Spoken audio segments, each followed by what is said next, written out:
రాజ్యాంగ మార్పు కార్యకర్తలకు పండుగే. ఈ తమ్నేల్ ఎందుకు పెట్టానంటే చంద్రబాబు నాయుడు గారు ఒక స్టేట్మెంట్ ఇచ్చారు కదా, ఏమని, ఇకపై బ్యూరోక్రాట్ల పాలన ఉండదు, రాజకీయ పాలనే. అంటే ఎవరికి అర్థం కాకుండా చాలా తెలివిగా వాడిన పదాలు. కానీ బ్యూరోక్రాట్లు అంటే ఎవరో కాదు, అధికారులే. పంచాయతీ ఈఓలు, సెక్రటరీలు, ఎంఆర్ఓలు, ఎండిఓలు, కలెక్టర్లు, వీళ్ళే బ్యూరోక్రాట్లు అంటే ఇంకెవరో కాదు. వీళ్ళ పాలన ఉండదు, మొత్తం రాజకీయ పాలన. అంటే ఏంటి? బ్యూరోక్రాట్లు అంటే ఇప్పుడే చెప్పుకున్నాం, వీళ్ళ చేతుల్లో ఏముండదు. ఇంకా రాజకీయ పాలన అంటే కార్యకర్తలు అంటే ఇంకా కార్యకర్తల చేతుల్లోనే ఉంటుంది. అంటే మీరు ఏదైనా అప్లై చేసుకుంటే అది ఎవరికి, మీరు ఏదైనా ఆన్లైన్లో అప్లై చేసుకోవచ్చు. అది ఎవరికి అంటే మీకు ఇల్లు కానీ, రేషన్ కానీ, స్థలం కానీ, ఇలాగ ఏదైనా పథకాలు, పెన్షన్లు కానీ ఏమైనా కావాలి అనుకుంటే మీరు అప్లై చేసుకుంటే ఆ లిస్టు స్థానికంగా ఉన్న తెలుగుదేశం పార్టీ నాయకుల చేతికి వెళ్తుంది. వాళ్ళకి టిక్కులు పెడతారనమాట. ఎల్లయ్యకి, పుల్లయ్యకి, సుబ్బమ్మకి, అచ్చమ్మకి రావాలి అని చెప్పి ఇలాగ టిక్కులు పెడతారు. ఆ టిక్కులు పెట్టిన వాళ్ళకి మాత్రమే వస్తాయి, ఇంకెవరికి రావు. ఓకే, ఇది చట్ట ప్రకారం చూస్తే ఇది ఖచ్చితంగా నేరమే, పూర్తిగా రాజ్యాంగ విరుద్ధమే. కానీ తప్పదు, రాజకీయ పార్టీలు అలాగే పనిచేయాలి. అలా కాకుండా జగన్మోహన్ రెడ్డి గారు చేసినట్టు కంప్లీట్గా మొత్తం వాలంటీర్ చేతుల్లో పెట్టి ఏ పార్టీ వాడు ఎవడైనా సరే ఇచ్చేయండి, చేసేయండి అంటే ఇప్పుడు రిజల్ట్ ఇప్పుడు వచ్చింది చూసారా, సేమ్ అలాగే ఉంటుంది. అదే సమస్య. సరే, అలా చేయకపోతే ప్రజలు ఓట్లేరు. ఎందుకంటే ప్రజలు ఏమనుకుంటున్నారు అనేది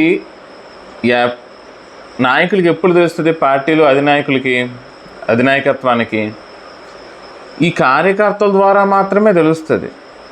నేను ఇంతకుముందోసారి చెప్పా జగన్మోహన్ రెడ్డి గారు చేస్తున్న తప్పుల గురించి.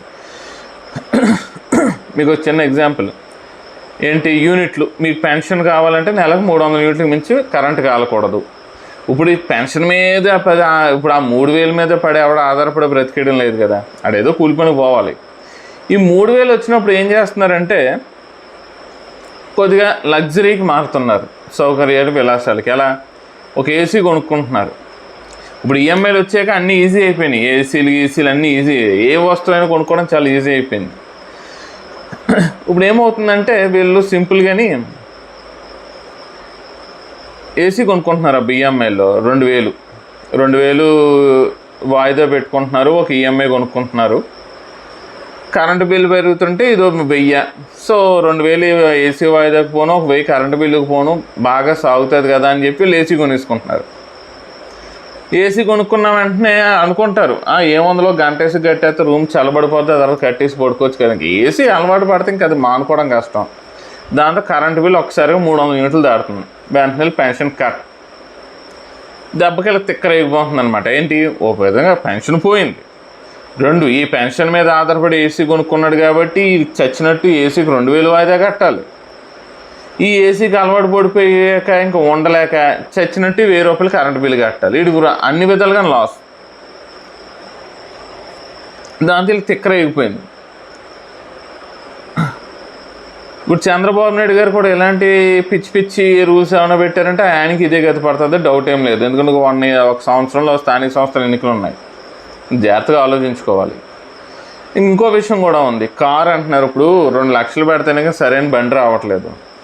కొద్దిగా ఆలోచన ఉన్నవాడు ఏం చేస్తుందంటే ఈ 2 లక్షలు పెట్టి బండి కొనుక్కునే బదులు 2 లక్షలు పెట్టి ఏదో చిన్న కారు, ఏ మారుతి ఆల్టో 800 సెకండ్ హ్యాండ్లు కొనుక్కుంటే హ్యాపీగా ఫ్యామిలీతో ఎక్కడికన్నా వెళ్ళొచ్చు కదా. అందరితో కలిసి, అంటే రెగ్యులర్గా వాడుకోకపోయినా ఫ్యామిలీతో ఎక్కడికన్నా వెళ్ళొచ్చు. ఎవడన్నా ఉంటే కొంచెం డ్రైవింగ్ వచ్చినోడు ఉంటే అద్దెలకు కూడా తిప్పుకోవచ్చు, ఎంతో కొంత అద్దె కూడా వస్తుంది కదా అని యాంగిల్లో ఈ కారు కొనుక్కుంటున్నాడు. నీ కారు ఉంది కదని మళ్ళీ ఈ కట్టు. ఇలా ఉంటున్నాయి సమస్యలు. సో ఇది కూడా ఒకసారి చంద్రబాబు నాయుడు గారు ఆలోచించుకోవాలి. ఇలాంటి పిచ్చి పనులు చేసి జగన్మోహన్ రెడ్డి గారు నేలనాకపోయారు. ఇప్పుడు చంద్రబాబు నాయుడు కాదు, జగన్మోహన్ రెడ్డి గారు నేలనాకపోయారు. ఇప్పుడు మరి చంద్రబాబు నాయుడు గారు ఏం చేస్తారో చూడాలి. ఇంకో విషయం ఏంటంటే ఇప్పుడు ఈ 3 పార్టీల మధ్య కథ ఇప్పుడు నడుస్తుంది. ఎప్పుడైతే ఈయన బ్యూరోక్రాట్ల పాలన ఉండదు, రాజకీయ పాలనే ఉంటుంది అంటే అధికారులు నామకహా మాత్రమే సంతకాలు పెట్టడానికి మాత్రమే ఉంటారు. ఏ ఫైల్ మీద ఎలాంటి సంతకం పెట్టాలి, ఏ ఫైల్ మీద సంతకం పెట్టకూడదని డిసైడ్ చేసేది పార్టీ కార్యకర్తలే అవుతారు. అంటే లైక్ జన్మభూమి కమిటీలు గతంలో లాగా. అయితే జన్మభూమి కమిటీలు కూడా చాలా ఇబ్బందికర అంశాలే. మరి ఇప్పుడు ఉంటుంది లేదు, ఎందుకంటే లాస్ట్ టైం జన్మభూమి కమిటీల వల్లే పోయారు ఆయన. ఏదో 5 అబ్జెప్పారు, 5 నచ్చినట్టు చేసుకుంటే మిగతా వాళ్ళు తిక్కరైపోయి వదిలేశారు.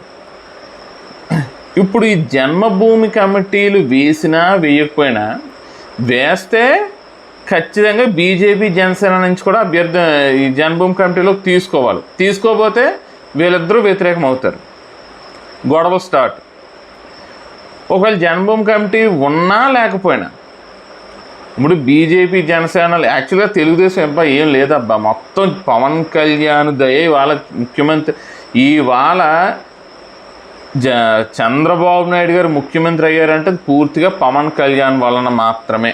ఏమాత్రం విశ్వాసం ఉన్నా తెలుగుదేశం దాన్ని నొప్పుకొని తీరాలి. సో ఇలాంటి సందర్భంలో బీజేపీ జనసేన వాళ్ళు కూడా వాళ్ళని నమ్ముకున్న కార్యకర్తలు వాళ్ళకు ఉంటారు, వాళ్ళని నమ్ముకున్న ప్రజలు వాళ్ళకు ఉంటారు. ఈ ఈగో ప్రాబ్లమ్స్ కూడా వస్తాయి. ఎలా, ఎవడో పెన్షన్ పెట్టుకుంటాడు, తెలుగుదేశం వాడికి లిస్ట్ వస్తుంది, ఆ టిక్ పెట్టబోతే ఈ బీజేపీ లేదా జనసేన వాళ్ళకి రాకపోతే వాళ్ళు రోడ్డే గొడవ చేయడం స్టార్ట్ చేస్తారు. అంటే చంద్రబాబు నాయుడు గారు ఇక్కడ ఒకటి అనుకోవచ్చు, జనసేన పోతే పోయింది, మనకెందుకో, మనకు సొంతంగా 136 ఎన్నో స్థానాలు ఉన్నాయి, మనకు వచ్చిన డోకా లేదు, అక్కడ బీజేపీ కేంద్రానికి మన సపోర్ట్ అవసరం, పూర్తి మెజారిటీ రాలేదు కాబట్టి అని అనుకోవచ్చు. కాకపోతే నీకు ఇక్కడ ఇద్దరు తిక్కలోళ్ళే, మోదీ పవన్ కళ్యాణ్. మీరు ఎలాగ ప్రవర్తించారంటే పవన్ కళ్యాణ్ వదిలేసి బయటకు వస్తారు. పవన్ కళ్యాణ్ వదిలి బయటకు వచ్చిన మరుక్షణం మోదీ గారు కూడా తెలుగుదేశం పక్కన పెడతారు. ఎందుకంటే ఇక్కడ తెలుగు, ఇప్పుడు మోదీ గారు ఏమంత తెలుగు తక్కువైనా ఏం కాదు, ఆయన సొంతంగా బలాన్ని ఎలాగ అవసరం 272 సీట్లు ఎలా తెచ్చుకోవాలో ఆయనకు తెలుసు, అది వేరే వీడియోలో నేను చెప్తాను. కాబట్టి ఇలాంటి వేషాలు పోకుండా జనసేన బీజేపీ వీళ్ళు చేసుకునే పనులకి తెలుగుదేశంలో అడ్డం పడకుండా, వాళ్ళు రాసుకునే వాళ్ళు రాసుకుంటారు, వాళ్ళ కార్యకర్తలకి వాళ్ళు నమ్ముకున్న ప్రజలకు ఇచ్చుకునే సంక్షేమ పథకాలు వాళ్ళకి పేర్లు రాసుకుంటారు. మీరు అడ్డుపడకుండా ఎవరి పని అది చేసుకుంటే 3 సంసారపక్షంగా వెళ్ళిపోద్ది. లేదంటే సౌత్ పోర్లాగా రోడ్డు మీద పడి కొట్టుకోవాలి. ఇదో విషయం గుర్తుపెట్టుకోండి. ఇంకో విషయం కూడా చెప్తున్నా, కొన్ని గ్రామాల్లో, ముఖ్యంగా గ్రామాల్లో పడకపోవచ్చు, వ్యక్తిగత గొడవలు ఉంటాయి. ఎలా, తెలుగుదేశం నాయకులకి బీజేపీ నాయకులకి పడకపోవచ్చు గొడవలు, లేకపోతే తెలుగుదేశం వాళ్ళకి జనసేన వాళ్ళకి పడకపోవచ్చు. అంటే ఊర్లో ఉండే వ్యక్తిగత గొడవలు ఏవో ఉంటాయి కదా అవి. సో ఇప్పుడు ఏంటి, మీరు తెలుగుదేశం వాళ్ళ దగ్గర లిస్ట్ పంపుతారు. ఇప్పుడు ఇళ్ళ స్థలాలు పెట్టుకుంటారు, లేదా ఇల్లు పెట్టుకుంటారు, ఆన్లైన్లో పెట్టుకుంటారు, ఎంఆర్ఓ ఆఫీస్ దగ్గరికి వెళ్తాయి. ఎంఆర్ఓ ఆఫీస్ నుంచి ఆ లిస్ట్ అనేది స్థానికంగా ఉన్న తెలుగుదేశం కార్యకర్తలు లేదా నాయకుడి ఇంటికి ఆ లిస్ట్ పంపుతారు. టిక్కులు పెట్టి పంపండి, మీరు ఎవరు టిక్కులు పెడితే వాళ్ళకి ఇస్తాం స్థలాలని. ఈ వ్యక్తిగత గొడవలు ఉన్నాయి కాబట్టి వాళ్ళ ఇంటికి బీజేపీ వాళ్ళు వెళ్ళరు, జనసేన వాళ్ళు కూడా వెళ్ళరు. అంటే కొన్ని ఏరియాల్లో ఉంటాయి ఖచ్చితంగా. అప్పుడు వీళ్ళేంటి, గొడవ అక్కడ స్టార్ట్ అవుద్ది. వీళ్ళ వ్యక్తిగత గొడవలు ఉన్నాయి కాబట్టి లిస్ట్ ఓన్లీ తెలుగుదేశం వాళ్ళ దగ్గరికి వెళ్తుంది. కాబట్టి ఈ జనసేన బీజేపీ వాళ్ళు ఆ తెలుగుదేశం వాళ్ళ ఇంటికి వెళ్ళరు.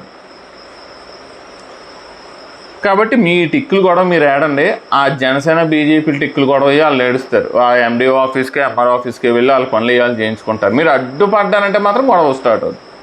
తెలుగుదేశం ఏం బలంగా ఏం లేదు, అధికారంలోకి వచ్చిందంటే పవన్ కళ్యాణ్ దయ మాత్రమే, గుర్తుపెట్టుకోండి. మీరు అనవసరంగా ఇప్పుడు వాళ్ళతోటి గొడవ పడ్డారంటే మీకే ఇబ్బంది.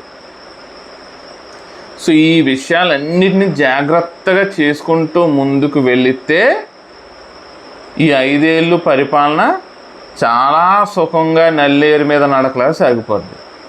లేదు అని అనుకుంటే మాత్రం ఖచ్చితంగా తెలుగుదేశం చాలా ఇబ్బందులు పడాల్సి వస్తుంది. ఎందుకంటే ఇప్పటికే వీళ్ళు చెప్పిన ఏమంటారు, ఈ హామీలు ఏవైతే ఉన్నాయో మేనిఫెస్టో హామీలు, చాలా డబ్బులు కావాలి.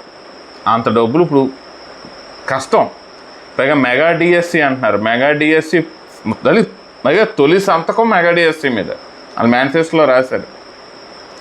ఇప్పుడు ఆ మెగా డిఎస్సి పెట్టి వాళ్ళందరికీ ఉద్యోగాలు ఇస్తే ఆల్రెడీ ఉన్న ఉద్యోగాలకి జీతాలు ఇవ్వాలి, 1వ తారీఖు వచ్చేసరికల్లా రిటైర్ అయిన వాళ్ళకి పెన్షన్లు ఇవ్వాలి, రిటైర్ అయిన వాళ్ళకి ఇవ్వాల్సిన మొత్తాన్ని ఇమీడియట్గా కట్టాలి, అలా కొత్తగా వచ్చే వాళ్ళకి జీతాలు ఇవ్వాలి, ఇవి కాకుండా సంక్షేమ పథకాలన్నీ చూసుకోవాలి. ఇన్ని తలపోట్లు ఉంటాయి.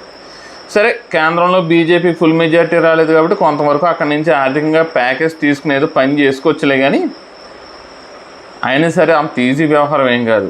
చూస్తుండండి, ఒక్క సంవత్సరంలో బీజేపీ తనకు కావాల్సిన 272 మంది ఎంపీలని వాళ్ళ పార్టీలోకి ఎలా తెచ్చుకుంటారో చూడండి, తర్వాత మీకే తెలుస్తుంది. సో ఇవన్నీ క్యాలిక్యులేట్ చేసుకుని చంద్రబాబు నాయుడు గారు స్థానికంగా ఉండే బీజేపీ, తెలుగుదేశం, జనసేన వాళ్ళని కలుపుకుపోయేలాగా చూడాలి.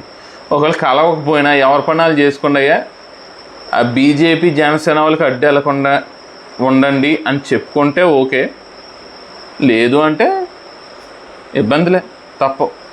చూద్దాం మరి ఏం జరుగుతుందో.